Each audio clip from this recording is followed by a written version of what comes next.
Hello, and welcome back. Today we're going to talk about something that quietly affects a huge number of people, often for years, before anyone notices anything is wrong.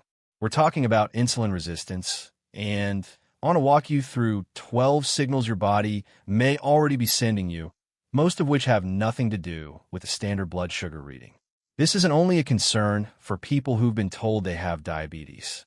Across much of the modern world, some degree of insulin resistance is present in the majority of adults, even those whose blood work comes back looking perfectly normal.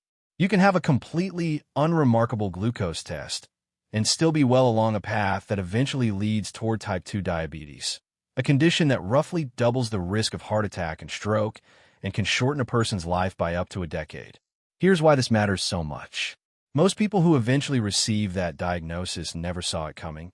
Not because there weren't clues along the way, but because nobody ever explained what those clues looked like.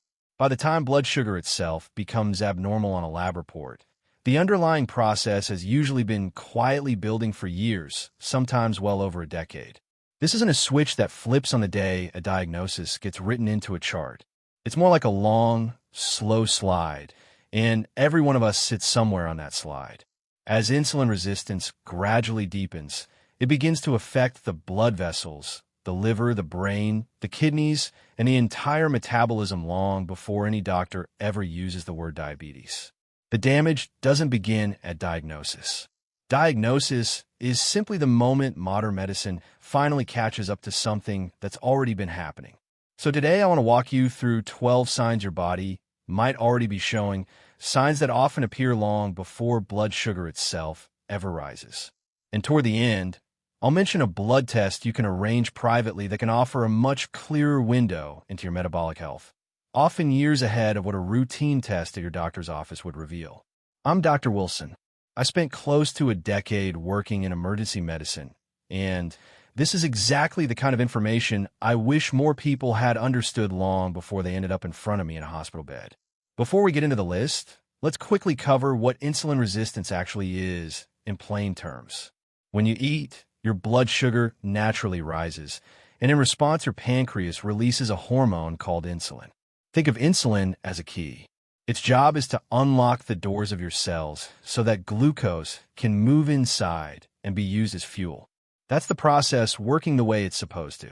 But when someone eats in a way that keeps insulin constantly elevated, heavy in processed foods, refined starches, and sugar, light on fiber and movement, over time the cells start to grow numb to that signal. They stop responding the way they once did. So the body compensates by producing even more insulin to force the same result. And for a good while this works. Blood sugar stays in a normal range simply because insulin is working overtime behind the scenes. Everything looks fine on paper. Here's the part that deserves real attention. For years, sometimes decades, a person can be growing steadily more insulin resistant while their glucose readings remain completely normal, because insulin compensation is picking up the slack. But the moment blood sugar finally begins creeping upward on a test, the moment a doctor mentions that fasting glucose looks a little high or that markers are drifting into a pre-diabetic range, that is the moment the compensation has finally started to fail. Picture a dam holding back a rising reservoir. For years, the water level downstream looks steady and unremarkable. But behind that wall, pressure has been quietly building the entire time. The moment water begins spilling over the top tells you the structure has already been under enormous strain for a very long time. Think about how significant that is. A hormone whose entire purpose is to regulate blood sugar has been pushed so hard for so long that it finally can't keep up anymore. That's not a small thing. That is a serious signal that elevated insulin and glucose have already been doing quiet damage for a long stretch of time. A normal blood sugar reading, in other words, does not mean you're in the clear. Let's go through the 12 signs to watch for. The first is feeling hungry again shortly after finishing a full meal, not a bit peckish a few hours later, but genuinely hungry within an hour or two. This happens because a meal heavy in refined carbohydrates causes a sharp insulin spike, and if the cells are resistant to that signal, glucose doesn't move into them efficiently. Blood sugar then drops quickly, sometimes below where it started, and the brain reads that drop as an emergency sending you straight back toward the kitchen. If this happens regularly, it's worth paying attention to. People who build their meals around fiber, protein, and healthy fats rarely experience this pattern. The second sign is intense, almost compulsive cravings specifically for starchy or sugary foods, bread, pastries, sweets, and the like. This isn't the occasional after-dinner craving. It's driven by the same blood sugar instability. When glucose is swinging up and down throughout the day, the brain keeps demanding quick fuel to stabilize things, and the fastest fuel available is always carbohydrate. This creates a loop. Eat carbs, spike, crash, crave more carbs. Insulin resistance sits right at the center of that cycle. Third is the midday energy crash. Feeling completely drained after lunch, needing coffee or something sweet just to get through the afternoon is one of the most common complaints people describe without realizing it's a metabolic clue. Insulin surges after eating, blood sugar drops in response, and the body runs short on usable fuel. Many people simply chalk this up to being tired or overworked, but on the whole, it's not normal. It's a pattern, and it's often one of the earliest signs of developing insulin resistance. The fourth sign is brain fog, difficulty concentrating or feeling mentally sluggish, especially after a carbohydrate-heavy meal. The brain is one of the most metabolically demanding organs in the body, and it depends on a steady glucose supply rather than the roller coaster that comes with insulin resistance. When brain cells themselves start becoming insulin resistant, which does happen, mental clarity suffers. Some researchers have gone so far as to describe Alzheimer's disease as a kind of third form of diabetes, which speaks to how seriously the connection between insulin and brain health is now being treated. Fifth is an expanding waistline, even when the number on the scale hasn't changed much. This distinction matters. The fat that accumulates deep inside the abdomen, around the internal organs called visceral fat, is one of the earliest and most strongly linked physical markers of insulin resistance. It isn't the fat you can pinch under the skin.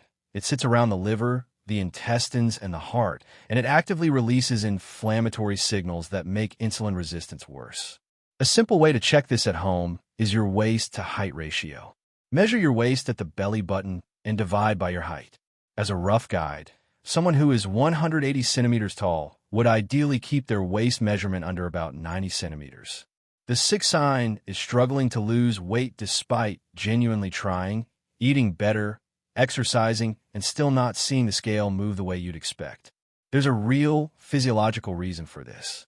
Insulin is fundamentally a fat storage hormone. When insulin levels stay chronically elevated, the body leans towards storing energy after meals and holds back on releasing fat between meals. This doesn't make weight loss impossible, but it does make it considerably harder. One of the most helpful shifts is building meals around protein and fiber while cutting back on refined carbohydrates, since this keeps insulin levels steadier throughout the day. A genuinely enjoyable way to make this change stick is to get curious about cooking itself, exploring colorful, texture-rich meals built around vegetables, legumes, whole grains, lean proteins, and healthy fats. Patterns like the Mediterranean style of eating are consistently linked to better metabolic outcomes, and something as simple as picking up a cookbook focused on fiber and protein-rich meals can be a great place to start experimenting. The seventh sign often catches people off guard. Skin tags, those small, soft growths that tend to appear around the neck, armpits, or groin. At high levels, insulin behaves like a growth factor, encouraging cells in the skin to proliferate. One or two skin tags on their own don't mean much. But when several appear, particularly alongside other signs on this list, it's worth considering what might be driving it. The eighth sign is also related to the skin. Darkened, slightly thickened, velvety patches, most often at the back of the neck or in the armpits, a condition called acanthosis nigricans. It can look almost like a shadow that won't wash away, or like the skin has become tougher and darker in those spots. This happens because elevated insulin stimulates the pigment-producing cells in the skin. Doctors and dermatologists are specifically trained to look for this because it's considered a classic marker of significant insulin resistance. If you've noticed this and simply dismissed it as a cosmetic issue, it's worth mentioning to your doctor. Ninth is high blood pressure. Insulin resistance doesn't stop at blood sugar. It reaches into the cardiovascular system in several ways. Elevated insulin causes the kidneys to hold onto more sodium, which raises blood pressure. It also stiffens the walls of blood vessels and activates the body's stress response system, which pushes blood pressure up further. Many people discover a metabolic problem not because they were looking for one, but because high blood pressure showed up during a routine check. These two conditions travel together so often that finding one should always prompt a closer look at the other. The 10th sign shows up in cholesterol panels. High triglycerides paired with low HDL, the so-called protective cholesterol. When the liver is overwhelmed by excess glucose, it converts much of it into fat and releases it into the bloodstream as triglycerides, while HDL tends to fall at the same time. This particular combination is a strong metabolic signal, and it often appears years before blood sugar itself ever rises. If your own results have only been discussed in terms of total cholesterol or LDL, it's worth specifically asking about triglycerides and HDL. It's also worth requesting a copy of your own lab results if you've never actually seen the numbers yourself. 11 is prediabetes, or a fasting glucose and long-term blood sugar marker that started creeping upward. This is the point where the dam we talked about earlier truly begins to overflow, the compensation finally starting to fail after years of quiet strain. But here's the encouraging part. Prediabetes is also one of the most reversible points along this entire spectrum. It shouldn't be treated as a minor or borderline finding. It's a clear signal that something meaningful is already underway, and it's also a genuine opportunity to change direction while the odds are still very much in your favor. And finally, the 12th sign is fatty liver disease, one of the more serious outcomes on this list, and one that's becoming increasingly common as insulin resistance itself becomes more widespread. When cells resist insulin and can't take up glucose properly, the liver absorbs the overflow, converts it into fat, and stores it within its own tissue. Over time, this can progress to inflammation, then scarring, and in some cases to serious, even life-threatening liver disease. What makes this particularly concerning is that most people with fatty liver have no symptoms at all. It's often discovered by accident, on an ultrasound done for an unrelated reason, or through mildly elevated liver enzymes on a routine blood panel. If you've ever been told your liver enzymes were a little high, nothing to worry about, we'll check again next year. This is exactly why that deserves a second look. Now, here's the genuinely hopeful part. Insulin resistance is one of the most reversible metabolic conditions we know of, and reversing it doesn't require overhauling your entire life overnight. Two simple changes alone can make a remarkable difference. The first is adding more fiber and protein to your meals, since fiber slows glucose absorption from the gut, and protein triggers the hormones that keep you feeling full, together blunting the sharp glucose and insulin spikes that drive this whole process. The second is walking after meals.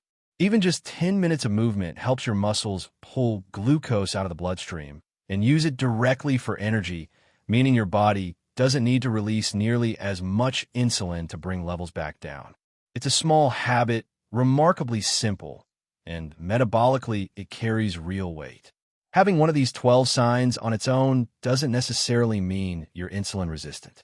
But noticing several together, especially a mix of the physical changes and the everyday symptoms, is genuinely worth taking seriously. Most routine checkups measure fasting glucose and long-term blood sugar averages, both of which reflect what's happening downstream of the dam. What they don't capture is the pressure building behind it. That's where a fasting insulin test comes in, measuring the actual level of insulin circulating after an overnight fast. If that number runs high while glucose still looks normal, it tells you your body is working overtime just to hold blood sugar steady, which is precisely the hallmark of insulin resistance.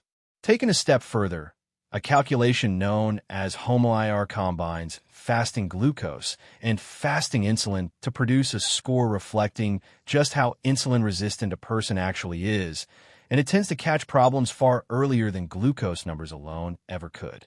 This isn't something most routine visits include automatically, but it can typically be requested through a private lab, and understanding where you stand metabolically well, before anything shows up on a standard test, can genuinely change the trajectory of your health for years to come.